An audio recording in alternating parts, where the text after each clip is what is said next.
The COVID pandemic was a boon for the stay-at-home economy, fueling growth for sectors like home entertainment, telecommunications, and food delivery.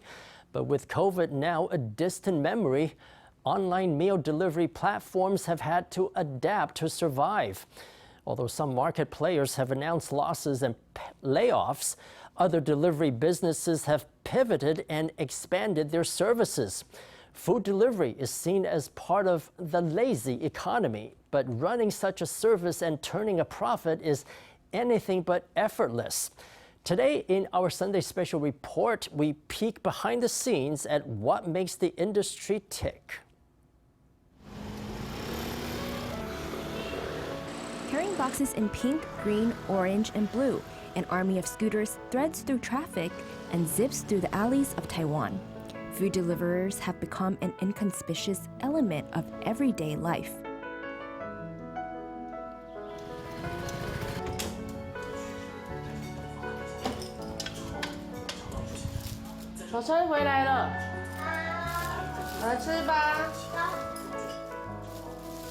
One user of their services is Mr. Xu. He says that in his family, the grandparents look after the children during the day, leaving no time to cook square meals. Ordering delivery has been the solution to that problem. We have 3 generations under one roof, old and young, and it's a summer break now. My wife and I both work, and we sometimes have to do overtime, which means we get back home late. For older people, taking care of the kids is hard work.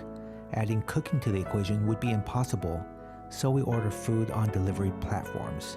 It's convenient and eliminates the need to spend time and energy cooking. It's also safe.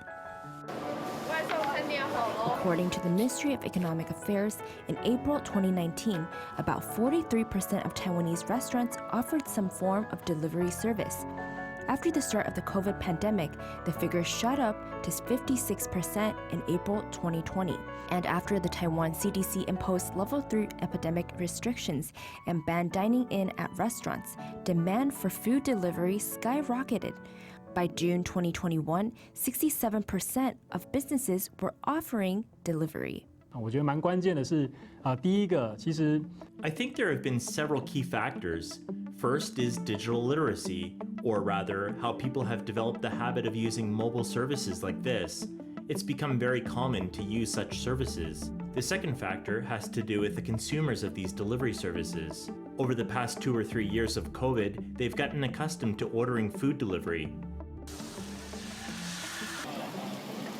After the easing of COVID restrictions in 2022, the percentage of restaurants offering delivery fell to 64%. Though it was just a drop of 3 percentage points, delivery platforms saw the writing on the wall. To keep the profits coming, they had to step up their game.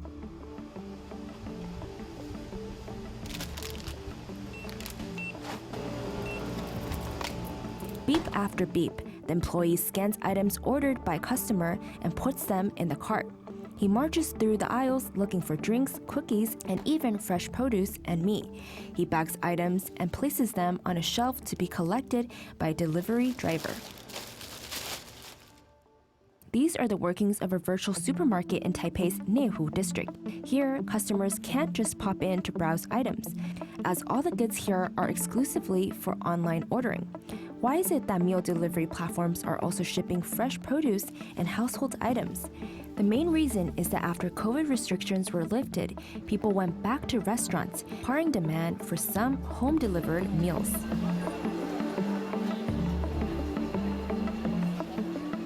疫情之后，确实就是全球的外送平台。 After the pandemic, the growth in demand for delivery services slowed down globally. Amid the sluggishness, we had to diversify our services so that consumers would stay with us and continue to use our platform.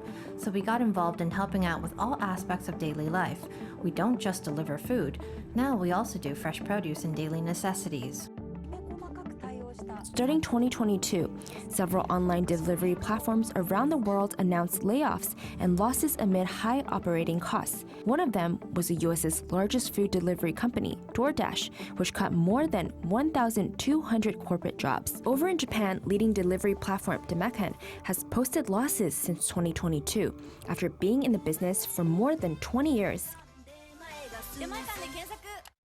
The food delivery market has been booming for years, but the industry has a high entry threshold. Startups have to amass enough capital to launch on top of the cost of designing an online platform, investing in advertising, and training delivery drivers. In addition, food delivery platforms have to factor in a third party in their business model, the deliverers themselves. Paying them is no small expense. 从数位经济到共享经济到零工经济，最后它都是平台经济，其实它都在讲同一件事。At the end of the day, the digital economy, the sharing economy, and the gig economy are all platform economies. They all do the same thing. They connect supply and demand across multiple parties through digital technologies.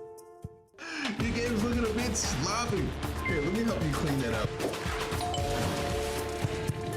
Delivery platforms do not own brick-and-mortar shops. Instead, they rely fully on digital applications, which come with significant expenses in software development and maintenance. 我们可以看到，其实外送平台它的使用人越来越多，不管是 The number of users grows and grows, and the platform's features have to improve constantly. That requires a team of people to keep the system running. You can imagine the scale of these staffing and maintenance costs. 我点得到睡袋、行动电源、泡面。好饿哦，午餐随便吃喽。In addition, platform operators invest large sums of money into ads to boost exposure and keep orders coming for both deliverers and restaurants.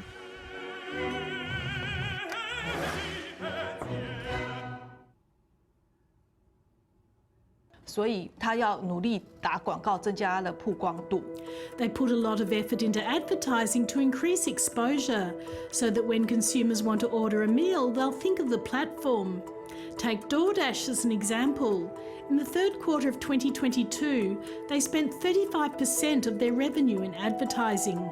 所以呢，在我们这种非实体店面这种数位平台上面呢，我们 As a platform without brick-and-mortar outlets, it is more important for us to get consumers to be aware of us and to remember us. We have to stay up-to-date and fresh so that consumers consider us when making a decision.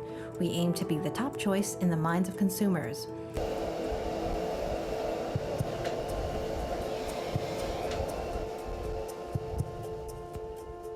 This pasta shop in New Taipei's Luzhou district has a floor space of barely 5 ping, none of which is dedicated to dining tables. For more than 20 years, this joint has provided takeout only, and most of its customers lived within a kilometer from the shop. Its third-generation owner, Zhu Yuling, decided to partner with a delivery platform in hopes that going online would bring in more young customers. 因为毕竟现在年轻人有点懒得出门。 After all, younger people might not feel like going out for a meal, and when it rains, nobody really wants to head out to buy things. So we partnered with a delivery platform to boost revenue a little when it's rainy and things like that. And it's not just restaurants benefiting from delivery platforms. Working as a delivery driver has a low entry threshold, making it a good option for unemployed people or workers on furlough looking to boost their income. Li Wenyao, 52, is a baker. He used to have a stable income until the pandemic hit his business hard. To make ends meet, he decided to start working part-time as a delivery person. 那时候疫情3年都没有生意，所以那时候就压力很大。 During the level 3 COVID restrictions, we had no business. I was under a lot of pressure. Fortunately, my friend told me about becoming a food deliverer, and I decided to give it a go.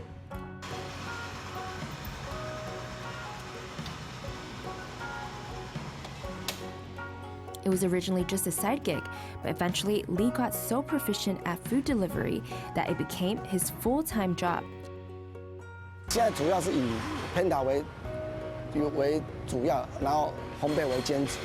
Now, my main job is food delivery, and baking is just part-time. If I'm serious about it, I can get from 40 to 50,000 NT or more in 1 month. And as a deliverer, I get to meet people from many different shops, as well as customers and business partners. Sometimes I'll give them some of my own handmade wafer rolls to try. If they like them, they even place orders to buy some from me. Nowadays, food delivery platforms are teaming up with supermarkets and big box retailers to set up virtual supermarkets. There are already 36 virtual supermarkets in Taiwan. Suppliers, customers, and deliverers all rely on the same digital platform. Designing an attractive and user-friendly interface is key, as becoming the first choice for consumers is a key to turning a profit. 这个产业就是这么诡谲多变，而且使用者是完全没有忠诚度的，是 multi-home， 随时可以跳平台的。其实要经营一个好的，尤其是数位平台，是非常困难、非常烧钱的。This industry is treacherous and ever-changing. Consumers have no brand loyalty and may switch to a different platform at any time. How can you let consumers get to know about you? And with so many platforms, why should they choose you? After all, they have to download your app on their phones and add their credit card details to it. You also need to find suppliers. You need to partner up with restaurants, shops, and delivery people. All these elements are indispensable to keeping the platform running smoothly.